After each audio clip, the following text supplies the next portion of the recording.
नमस्कार दोस्तों, मैं राकेश कुमार आरके क्लासेस खड़गपुर के इस शानदार शिक्षण प्लेटफॉर्म पर आपका हार्दिक स्वागत करता हूं। दोस्तों, इससे पहले के वीडियो में हम लोगों ने प्रश्नावली 1.3 के प्रश्न संख्या 3 तक प्रश्नों को सॉल्व किया था। आज के इस वीडियो में हम लोग प्रश्न संख्या 4 से प्रश्नों को सॉल्व करेंगे। तो आइए शुरू। हमारा चौथा प्रश्न है 0.99999 डॉट डॉट करके लिखा है, संख्या अनंत तक जा रही है, को P बटा Q के रूप में व्यक्त कीजिए। क्या आप अपने उत्तर से आश्चर्यचकित हैं? अपने अध्यापक और कक्षा के सहयोगियों के साथ उत्तर की सार्थकता पर चर्चा कीजिए। इस संख्या को हमें P बटा Q के रूप में लिखना है। तो आइए हम लोग शुरू करते हैं। हम लिखेंगे हल।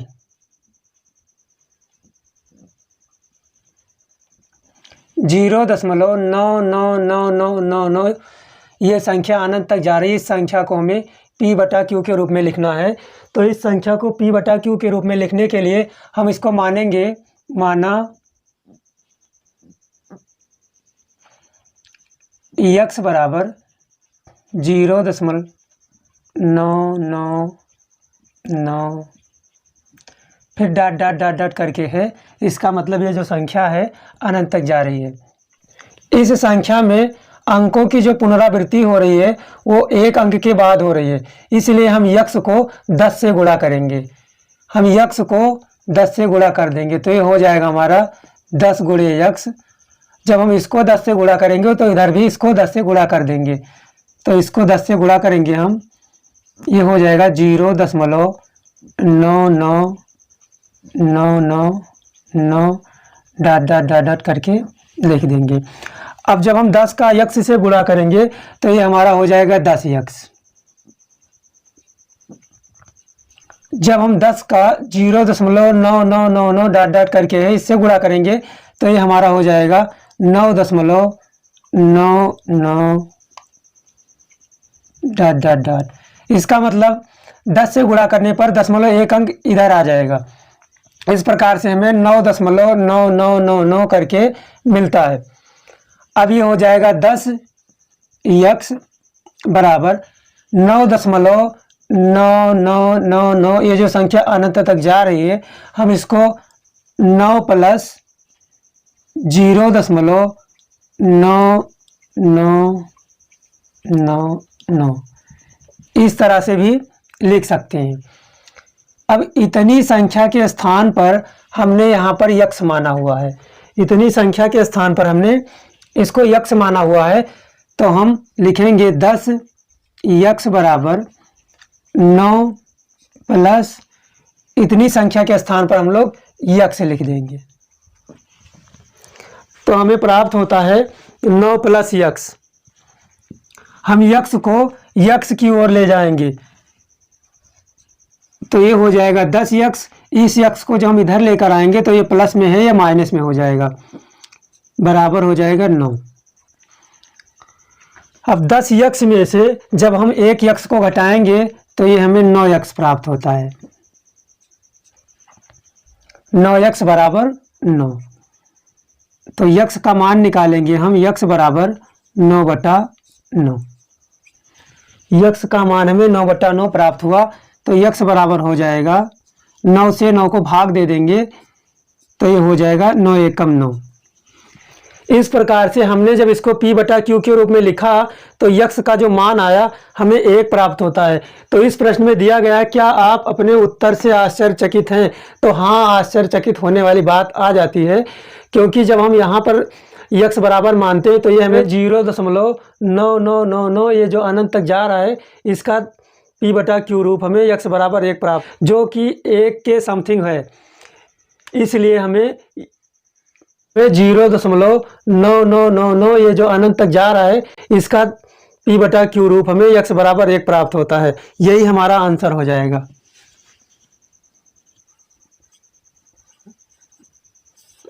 यक्स बराबर 1 हमारा आंसर हो जाएगा। इसके बाद हम लोग चलते हैं प्रश्न संख्या 5 की ओर। इसके बाद हमारा 5वां प्रश्न है 1/17 के दशमलव प्रसार में अंकों की पुनरावृत्ति खंड में अंकों की अधिकतम संख्या क्या हो सकती है? अपने उत्तर की जांच करने के लिए विभाजन की क्रिया कीजिए। इसका मतलब ये हमारा प्रश्न कह रहा है कि 1/17 का जब हम दशमलव प्रसार करेंगे तो कितने अंकों के बाद जो संख्याओं की पुनरावृत्ति होगी वो स्टार्ट होगी। तो इसको हम पता करने के लिए विभाजन की क्रिया करेंगे, मतलब भाग देंगे। 1/17 मतलब 17 से 1 को हम भाग देंगे। तो आइए हम प्रश्न को हल करते हैं।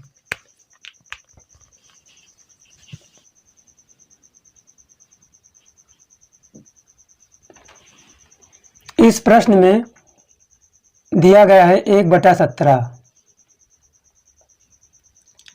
हमें 1/17 का दशमलव प्रसार करना है।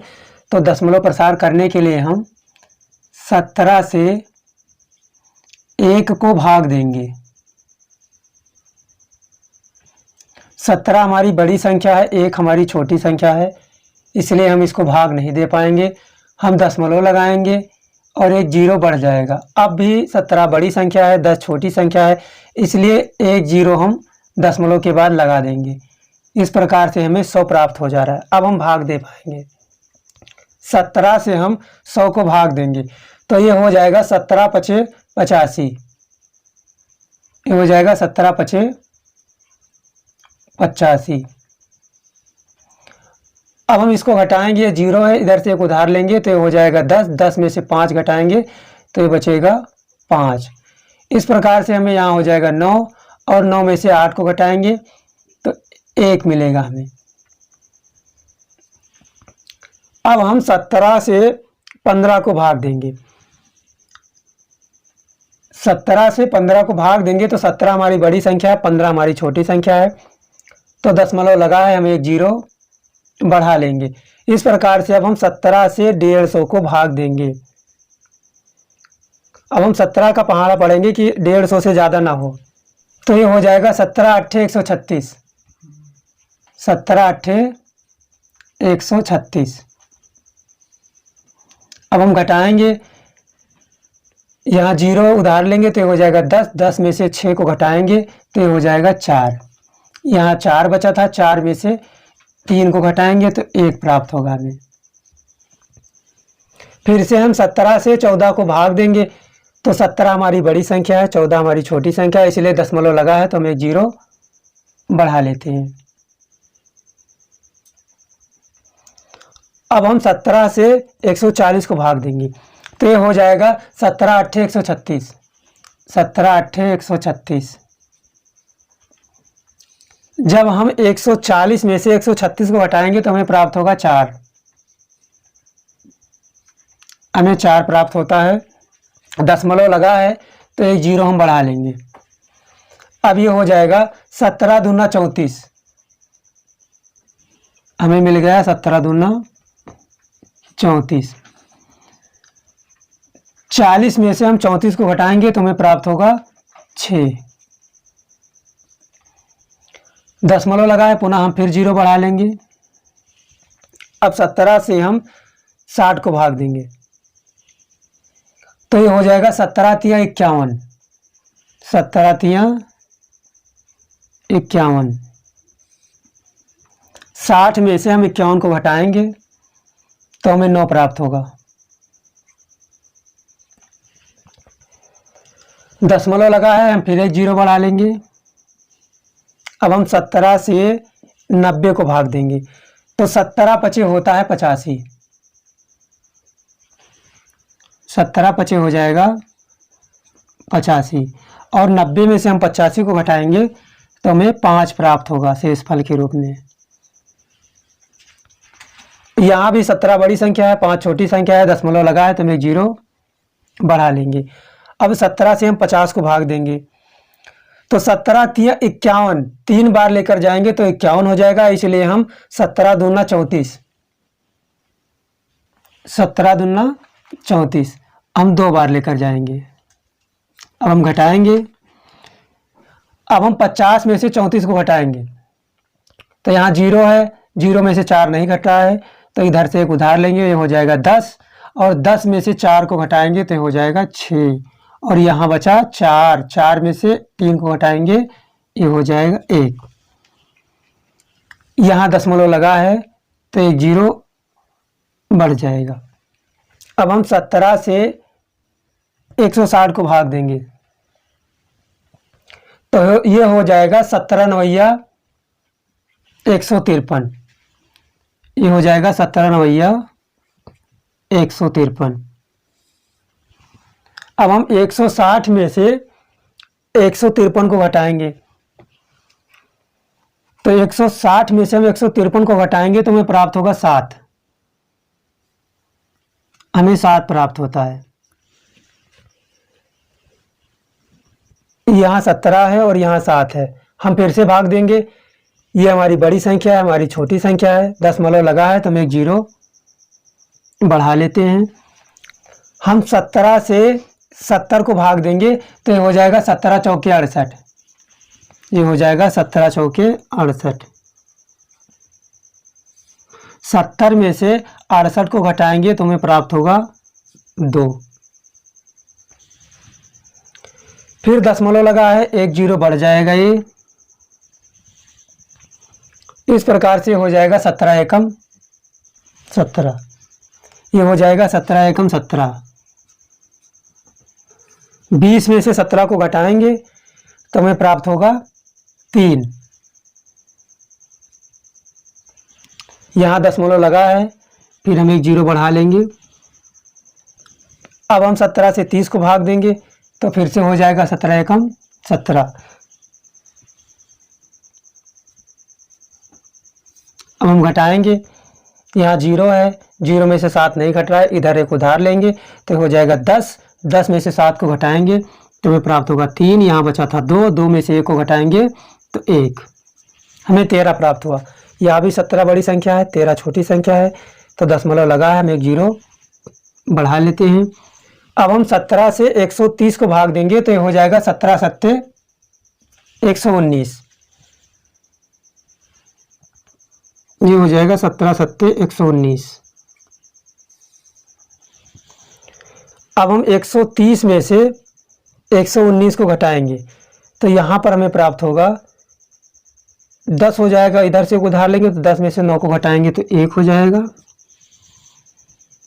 और यहाँ 2 बचा था, 2 में से 1 को घटाएंगे तो 1 मिलेगा हमें। इस प्रकार से हमें 11 प्राप्त हुआ। दशमलव लगा है, हम एक 0 और बढ़ा लेते हैं।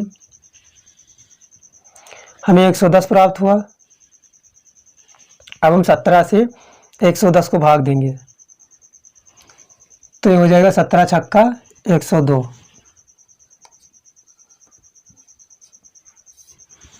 यहाँ पर 110 में से हम 102 को घटाएंगे तो ये हो जाएगा 0 है, 0 में से 2 को घटा नहीं सकते, एक उधार लेंगे तो यहाँ हो जाएगा 10। और 10 में से जब हम 2 को घटाएंगे तो हमें प्राप्त हो जाएगा 8। और इसके पास 1 था तो इसने एक उधार दे दिया था अपना, तो इसके पास कुछ नहीं बचा।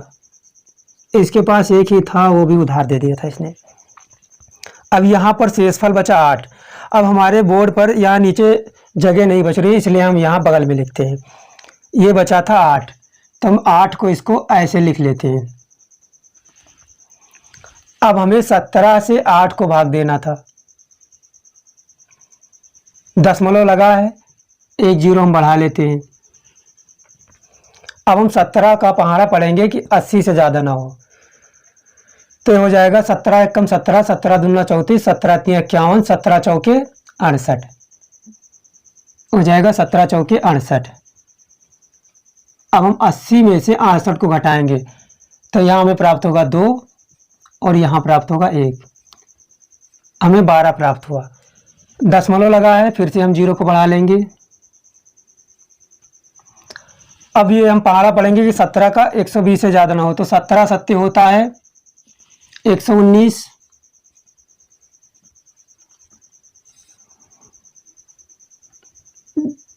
यहाँ 0 है, इधर से उधार लेंगे हो जाएगा 10। 10 में से 9 को घटाएंगे 1 बचेगा। यहाँ उधार दे दिए थे, 1 बचा था, 1 में से 1 को घटाएंगे 0 हो जाएगा, यानी मामला खत्म। अब हमें लास्ट में एक शेषफल मिल रहा है। हमने जहाँ से क्वेश्चन को सॉल्व करना शुरू किया था हम उसी कंडीशन पर पहुँच चुके हैं, क्योंकि 17 से हम 1 को भाग देना स्टार्ट किए थे। हम 17 से 1 को भाग देना स्टार्ट किए थे और फिर से हमें वही 1 प्राप्त हो जा रहा है। इस प्रकार से हमारे प्रश्न में कह रहा था कि दशमलव प्रसार में अंकों की पुनरावृत्ति खंड में अंकों की अधिकतम संख्या क्या हो सकती है। तो हमारी जो संख्या प्राप्त हुई है यही संख्या प्राप्त हुई है। हम लिखेंगे 1/17 का दशमलव प्रसार, 1/17 के दशमलव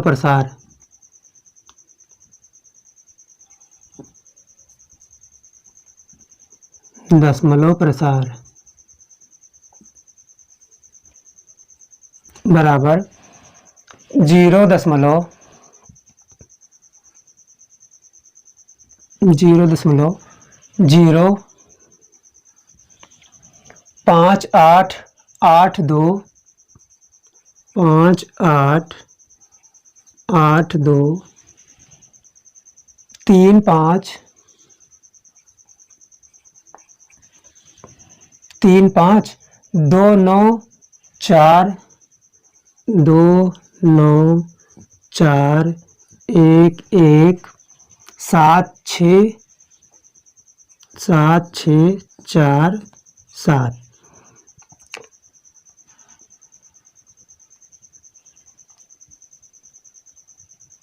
डॉट डॉट डॉट डॉट करके लिख देंगे। यहीं से हमारी जो संख्या है उसकी पुनरावृत्ति स्टार्ट हो जा रही है। तो हम इस संख्या के ऊपर बार लगाकर लिख देंगे। ये हो जाएगा 0.058235294117647। हम इस पूरी संख्या के ऊपर बार लगा देंगे। अंकों की अधिकतम संख्या यही हुई जिसके बाद पुनरावृत्ति स्टार्ट हो जा रही है। तो ये हमारा हो जाएगा आंसर। इस प्रकार से हमारा प्रश्न संख्या 5 सॉल्व होता है। आप लोग इसको नोट कर लीजिए।